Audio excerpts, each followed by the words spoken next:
beten, ist mir das wichtig geworden, was mir schon wichtig geworden ist vor 10 Jahren, weil ich es angestrichen habe. Und das hat mich nicht mehr befriedigt.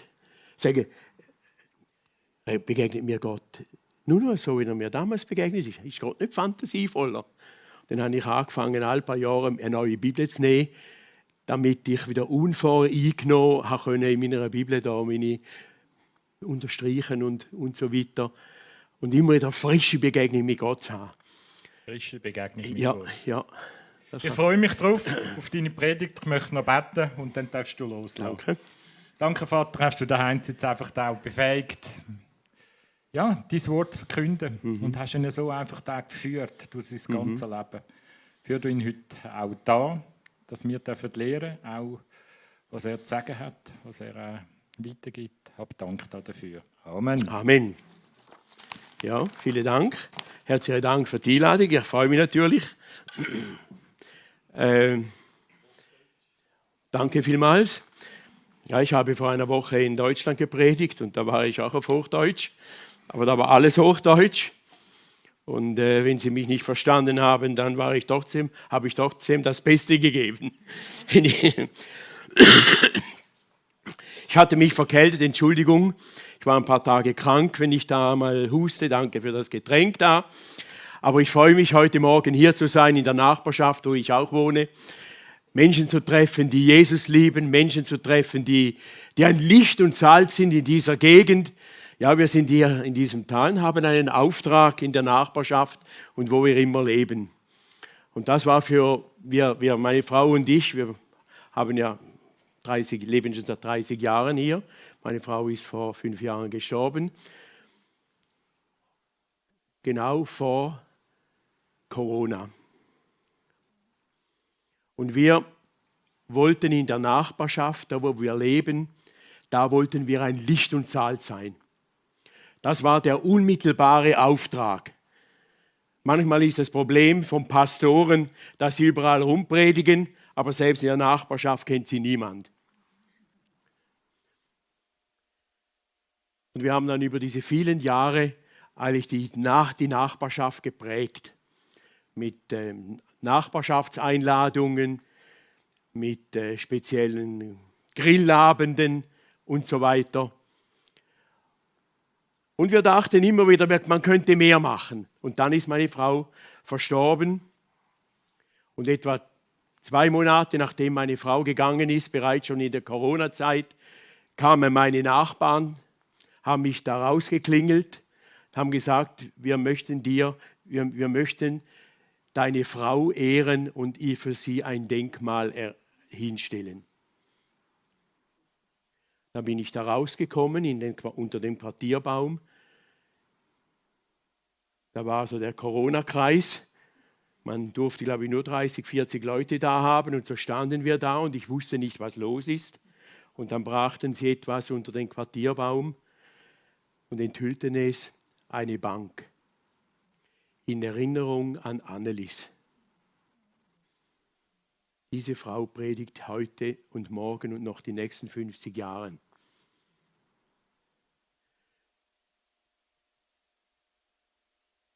Wir haben die Frage gehabt, Heinz, du hast so viel gemacht. Meine Erfahrung ist, für das, was wir bekannt sind, ist entstanden im Verborgenen, von dem niemand etwas weiß. Und das ist etwas, was jeder von uns tun kann. Am Nachbar an die Tür klopfen, ihn einzuladen, sich einladen zu lassen. Von dem spricht Jesus, als er uns den Auftrag gegeben hat, mache zu Jüngern alle Völker. Ich hätte nie gedacht, dass das einen solchen Einfluss hätte. Das war für mich überraschend. Denn die wussten, dass wir gläubig sind und das ist in erster Linie nicht nicht gut. Das Erste, wenn ich sage, dass ich Pastor bin, gläubig bin, dann... Und dann waren wir weiter am Ball und plötzlich haben sie den Menschen hinter dem Christen gesehen, der ein Nachbar ist. Versteht ihr, was ich sagen will? Also Gott hat uns zu etwas berufen, was simpel und einfach ist, was jeder kann. Und das ist ja das Schöne, dass Jesus Auftrag gibt, die jeder machen kann. Und wie soll ich sagen, dazu gibt er auch die Kraft. Und ich bin manchmal erstaunt, dass wir solche Dinge nicht tun. Ich möchte heute Morgen so ein bisschen eine Reise machen durch mein Leben. Ich möchte anhand von meinem Leben erklären, wie das gekommen ist. Ich kam mit 18 Jahren zum Glauben in der französischen Schweiz. Meine Eltern, die waren nicht gläubig, reformiert. Und dann kam ich das erste Mal weg von zu Hause nach meiner Lehrausbildung und hatte da in der französischen Schweiz gearbeitet als Florist. Und das erste Mal wusste mein Vater nicht, wann ich Ferien habe. Das ist wichtig für einen Bauer, zu wissen, wann die Kinder Ferien haben. Und ich kam durch eine Person zum Glauben, die gebrannt hat für Jesus. Ich hatte mich eingemietet in einer Pension in Vevey am Genfersee und war richtig verloren, schüchtern verloren. Der französischen Schweiz, kannte kaum Französisch und habe dann mich hingesetzt zum Essen. Kamen noch etwa 20, 30 andere auch, die dann Deutschschweizer, die da gewohnt haben. Und dann setzte sich jemand vis-à-vis von mir hin, der hat Benjamin Egli geheißen und hat dann so wie wenn er gebetet hätte. Und dann kurz entschlossen hat er mich angesprochen über den Glauben. Und so hatten wir dann in den nächsten Monaten, 2, 3 Monaten, praktisch jeden Abend ein Gespräch über den Glauben. Ich kannte niemand anders und er war an mir interessiert. Um eine lange Geschichte kurz zu machen, ich habe mich etwa dann 3 Monate später ganz alleine vor meinem Bett entschieden, habe das getan, was er mir gesagt hat, was ich tun müsste. Jesus zu bitten, vergib mir meine Sünden und komm du in mein Leben. Ich möchte dir nachfolgen. Das habe ich ungefähr getan. Ich war kein großer Sünder, ich war relativ brav. Wenn man von den klassischen großen Sünden spricht, alle nicht getan. Aber währenddem ich da auf dem Boden kniete, plötzlich sah ich viele Dinge, die nicht richtig waren. Und habe gesagt, tut mir leid, Herr Jesus, tut mir leid, Entschuldigung, vergib mir. Und so hatte meine Reise mit Jesus eigentlich angefangen. Und dann hat er mir eine Bibel gegeben und gesagt, fang an, die Bibel zu lesen. Und ich habe dann angefangen zu lesen, in 1. Mose 1. Am Anfang schuf Gott Himmel und Erde. Wäre ich jetzt eine Frau gewesen, hätte ich wahrscheinlich die Offenbarung angefangen, denn die wollen ja gesehen, wie die Geschichte ausgehen.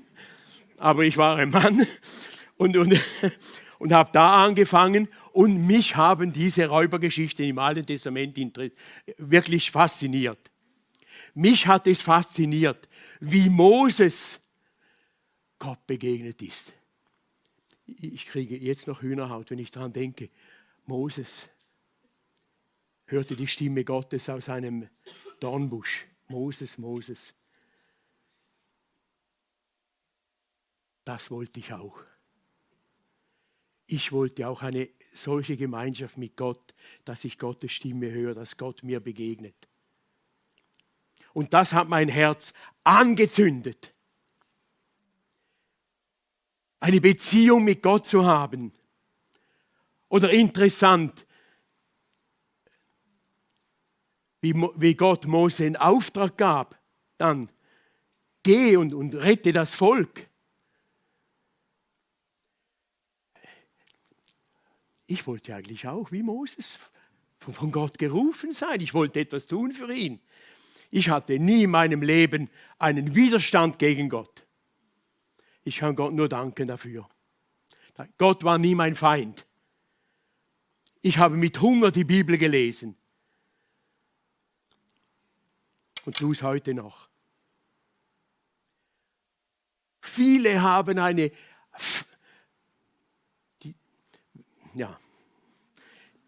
ich hatte das Vorrecht, dass ich gerade am Anfang meines Glaubens eine richtige Idee bekam, was ist eigentlich stille Zeit, was ist eigentlich Bibellesen. Das ist eigentlich etwas Ähnliches wie ein Brieflesen von meiner Freundin. Gibt es hier jüngere Leute, die verliebt sind? Kann ich mal sehen? Niemand, kann ich ja nicht glauben. Ja? Verheiratet, oder? Früher hatten wir noch Briefe geschrieben, oder? Oder gelegentlich telefoniert, aber ich denke jetzt an Briefe schreiben. Meine Frau und ich, wir hatten, als wir befreundet waren, Briefe geschrieben damals. Und interessant, wenn ich einen Brief bekam, und das trifft noch mehr für meine Frau zu als für mich, aber wenn ich einen Brief bekommen habe, wie viel Mal habe ich denn gelesen, bevor ich ihn in den Papierkorb geworfen habe? Wie viel Mal? Mega viel. Und dann habe ich ihn in den Papierkorb geworfen. Warum nicht? Habt ihr doch jetzt gehört. Nein, den hat sie nicht, habe ihn nicht in den Papierkorb geworfen. Meine Frau hat die alle behalten, merkte ich erst später. Die wurden überall mitgezügelt. Ganze Pack von Briefen. Man hat sie wieder gelesen. Geküsst.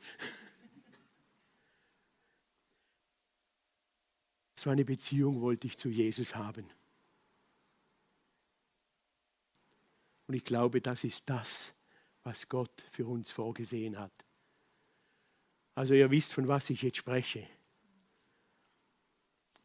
Und dann habe ich einige Kernaussagen in der Heiligen Schrift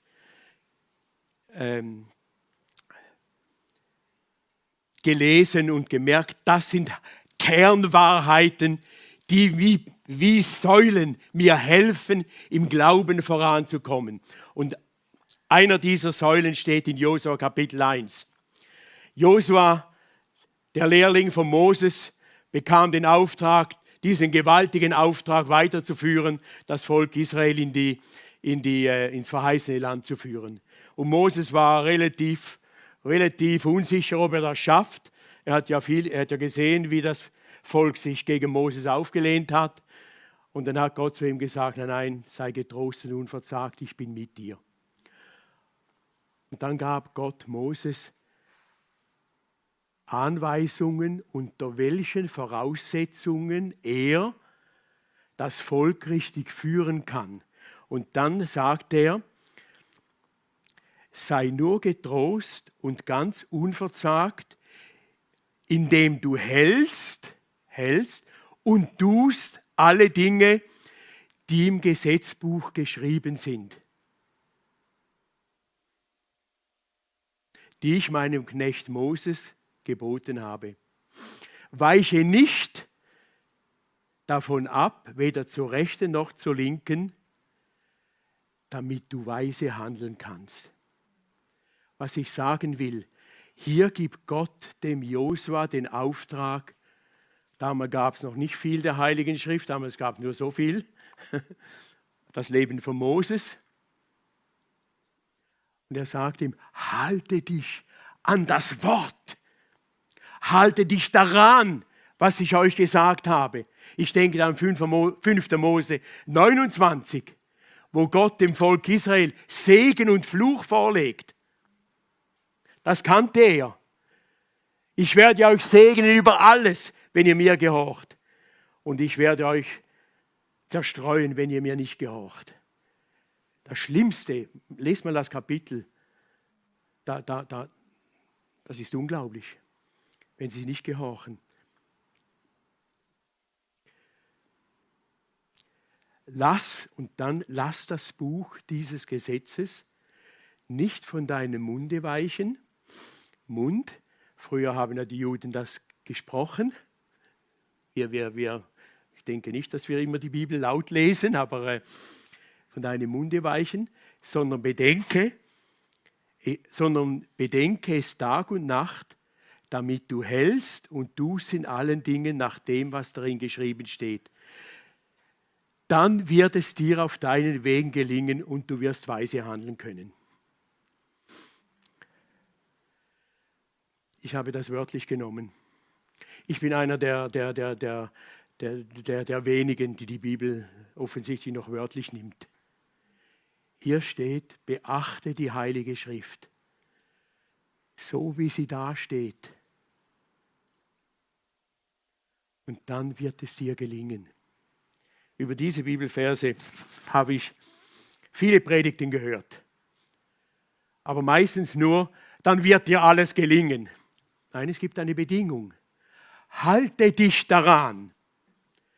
Denke darüber nach. Meditiere. Lerne die Bibel auswendig. Lerne die Bibelverse auswendig. Bevor ich Theologie studiert habe, konnte ich 1000 Bibelverse auswendig.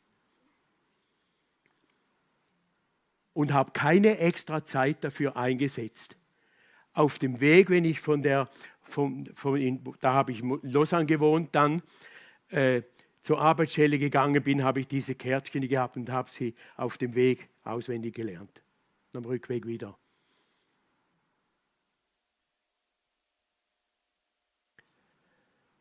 Plötzlich hat mich das Wort Gottes oder Christus hat mich besessen. Hat mich beeinflusst. Meine Gedanken, meine Handlungen. Und manche wundern sich, was nichts passiert, weil ich nicht in Christus bin. Ich hoffe, ihr versteht, was ich sagen will. Könnt ihr mir überhaupt folgen? Meiner Logik. Okay, super. Also,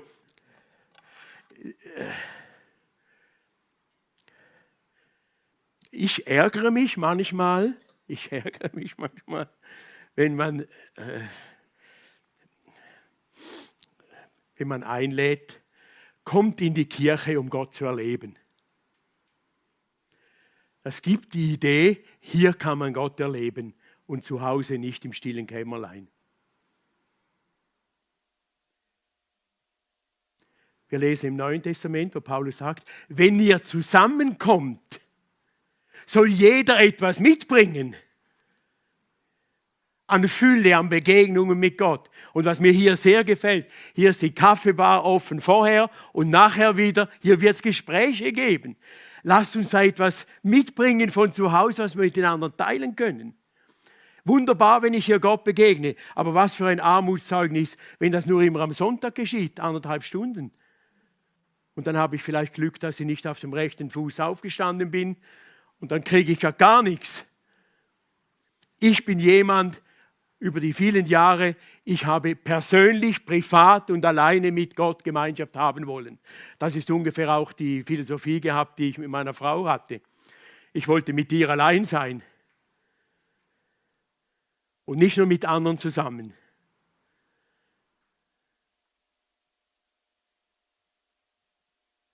Das ist ein wichtiger Punkt. Oder ich denke, und hier steht das Wort, darüber meditieren, nachdenken. Je nach Temperament und Charakter im Zimmer auf und ab geben. Und was heißt das? Was ist für ein Gott? Was für ein Charakter hat Gott? Was für eine Gesinnung? Wer ist Gott wirklich? Bibelstellen nachschlagen. Wer ist Gott? Bis dieser Brief von Gott an mich persönlich wird. Nicht nur die Druckerschwärze. Es ist zu wenig. Zu wenig. Weitere Bibelstellen haben mir enorm geholfen in meinem Leben. Und das ist Psalm 1. Ja, wohl dem Mann. Vielleicht kann man auch sagen der Frau. Wohl dem Mann, der den Rat der Gottlosen nicht folgt. Jetzt kommen wir ins Geschäftsleben hinein. Der den Weg der Sünder nicht betritt und nicht sitzt, wo die Spötter sitzen, sondern Freude hat am Gesetz des Herrn und über seine Gesetze nachdenkt Tag und Nacht, der ist wie ein Baum gepflanzt an den Wasserbächen, der seine Frucht bringt zu seiner Zeit und seine Blätter verwelken nicht. Und alles, was er tut, gelingt. Ich kann euch sagen, das war mein Motto. Ich möchte, dass alles gelingt, was ich tue. Das wollte ich. Ich habe keine Zeit zum Verschenken. Irgendwie Sachen zu machen, die nicht gelingen. Aber ich habe auch gelernt, das ist genau der Teil, den Gott tut. Wenn ich seine Bedingungen eingehe, kommt das raus. Ich treffe immer wieder Leute, die sagen, Heinz, du hast so viel bewirkt. Und ich sage, ja, danke. Ich konnte nicht mehr verhindern. Was hätte geschehen können, hätte ich wirklich in allen Dingen Gott an erster Stelle gehabt. Dann passieren Dinge.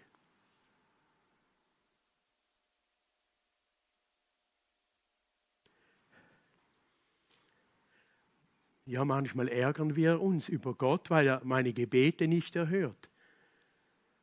Ja, Gott, lass doch nicht auf meine Gebete. Ja, habe ich Bedingungen eingeführt? Habe ich die Bedingungen gehalten? Also ich kann nicht erwarten, dass meine Frau voll verliebt ist in mich oder meine Freundin, wenn ich fremd gehe. Und dann meiner Frau Vorwürfe mache, warum zweifelst du an mir? Zu Recht zweifelt sie an mir. Aber Gott ist nie fremd gegangen, nur ich. Und wenn ich fremd gehe und nachher Gott dafür Verantwortung machen, dass der Segen Gottes nicht da ist falsch. Gott hält sein Wort. Und hier sagt er, schau, wenn du in der Geschäftswelt bist, und ich war auch in der Geschäftswelt, halte dich an mein Wort und geh nicht mit den Gottlosen. Lebe das Leben in der Verbindung mit Gott und nicht in der Verbindung mit der Welt.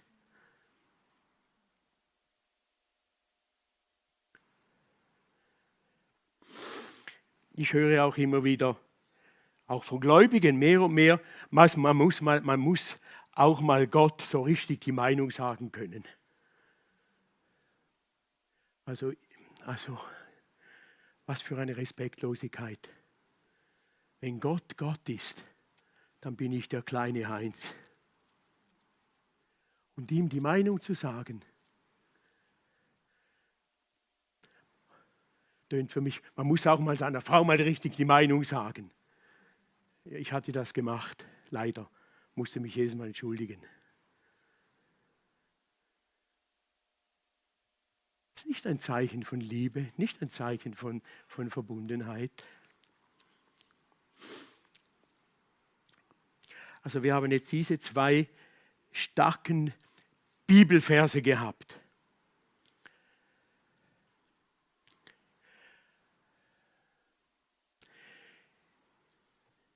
Ich wollte das so leben. Ich muss auch ehrlich sagen, auch nicht immer. Aber ich habe zu großen Teilen das gelebt. Ich kann wirklich sagen, ich habe mein Wort mehr oder weniger gehalten, das ich Gott gegeben habe. Und dann kann Gott wirken.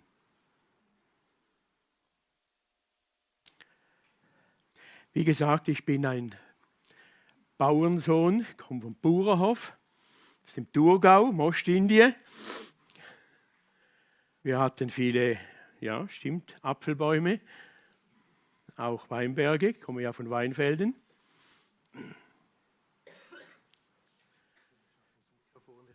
Bitte, gern, danke.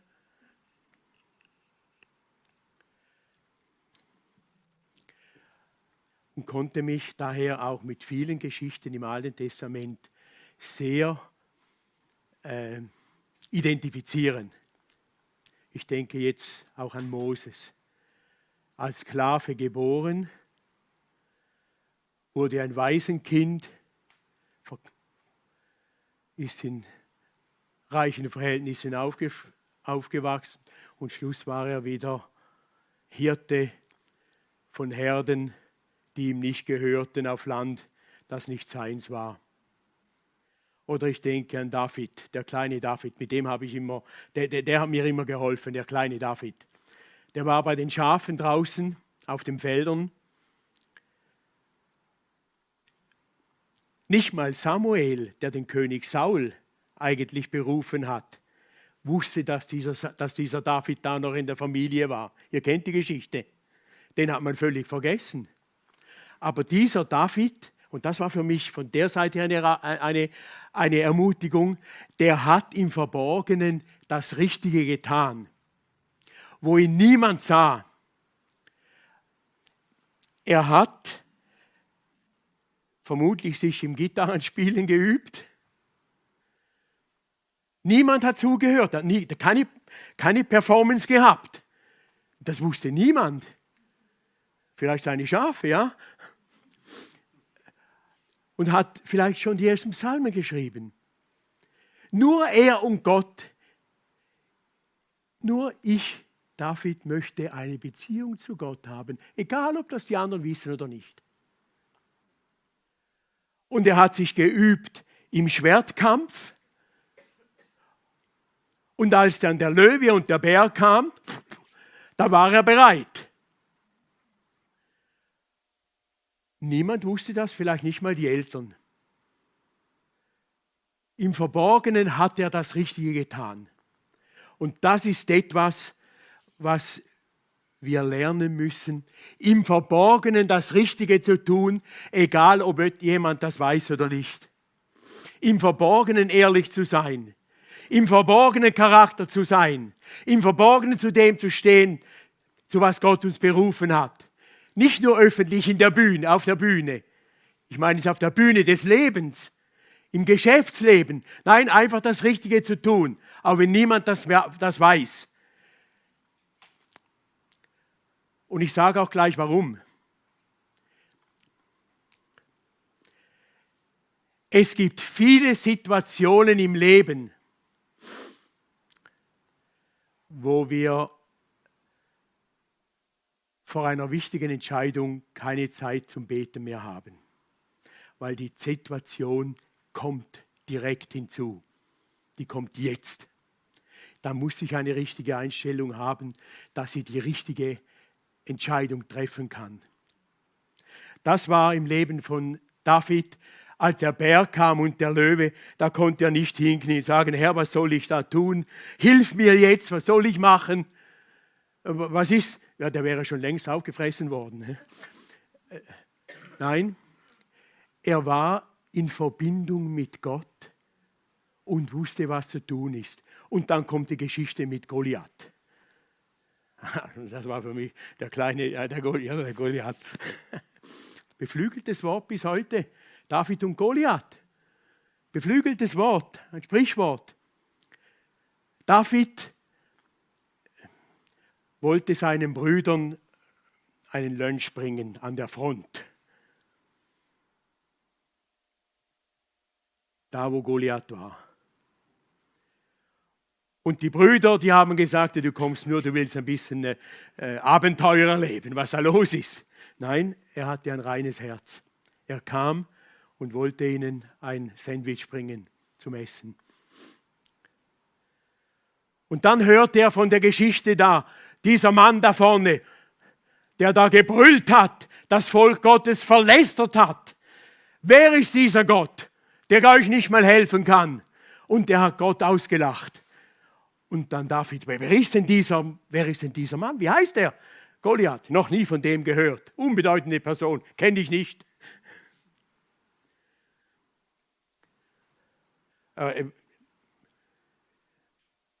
Und er hat gesagt, ich werde dem begegnen, im Namen des Herrn, den er lästert. Der hatte kein Gebetszeit mehr gehabt, sondern er war von heiligem Zorn erfasst. Hier wird die Ehre Gottes mit Füßen getreten. Und das ist etwas, was wir oft im Geschäftsleben erleben, dass die Ehre Gottes mit Füßen getreten wird. Und denn sehr oft gehen wir nach Hause und rufen eine Gebetsgruppe zusammen. Nein, wir müssen schon gebetet haben und dann die entscheidenden Worte zu sagen. Vielfach gibt es nur eine Chance. wenn David gezögert hätte. Nein, er war im Namen des Herrn aufgetreten und er wusste, er hatte den Willen Gottes getan in den vergangenen Jahren. Er war mit ihm verbunden. Dann kann er auftreten, ohne noch die frommen Sprüche zu machen. Jetzt müssen wir zuerst beten. Keiner von uns würde noch leben, wenn wir vor allen Entscheidungen gebetet hätten. Wir kommen in eine Situation mit dem Auto, wo ein anderes vor mich fährt. Ich muss bremsen. Ich kann nicht beten. So viele Situationen gibt es, wo wir genau das machen, das Richtige zu tun, auch in geistlichen Bereichen. Und dann sind wir eben auch wiff und schlagkräftig oder schlagfertig. Lass es machen wie David. Wenn wir was sehen, was nicht richtig ist, angreifen, weil wir wissen, es ist richtig. Und Johannes 7,36 macht es Jesus klipp und klar. Wer an mich glaubt, wie die Schrift sagt, von dem werden Ströme Lebendiges fließen. Und dann, wenn ich so eine Bibelstelle lese und Leute sagen, oh Heinz, du hast so viel gemacht, so viel bewegt, dann muss ich lachen. Nein, ich glaube, wie die Schrift sagt, dann kann man sich verhindern.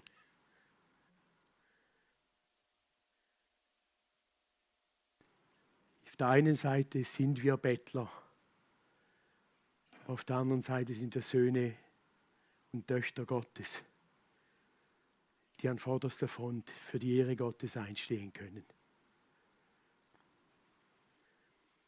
Lasst uns mehr in dieser Gesinnung leben.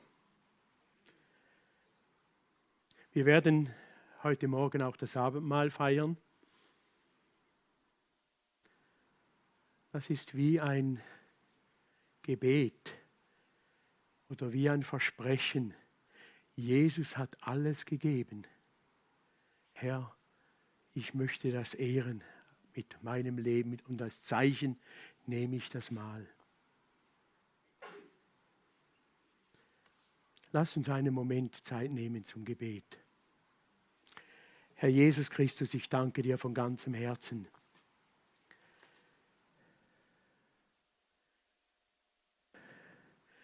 Ich danke dir, dass du in diese Welt gekommen bist, um mir persönlich zu begegnen. Und ich möchte, wenn ich die Bibel öffne, dir begegnen, nicht nur Druckerschwärze. Dir, du, das lebendige Wort Gottes.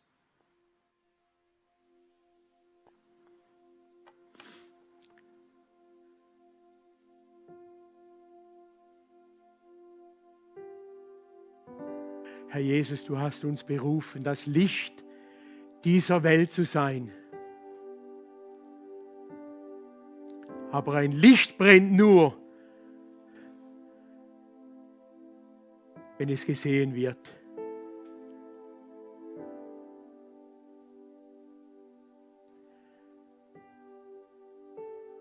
Du hast gesagt, du möchtest uns als deine Botschafter in diese Welt senden. Herr, ich möchte nur noch eine Loyalität haben, die Loyalität zum Himmel und nicht zu dieser Erde. Ich möchte dich würdig vertreten.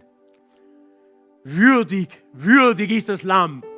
Würdig bist du, Herr Jesus. Und ich danke dir, dass du mich einfach berufen hast, deine Hand auf mich gelegt hast, um ein Licht zu sein, da wo ich lebe, da wo ich bin, in der Nachbarschaft, am Arbeitsplatz, beim Einkaufen, als lebendiges Licht, das andere erleuchtet, dich zu sehen. Ich möchte auch so sagen, wie es Jesaja gesagt hat, in Jesaja 6. Herr, hier bin ich, sende mich.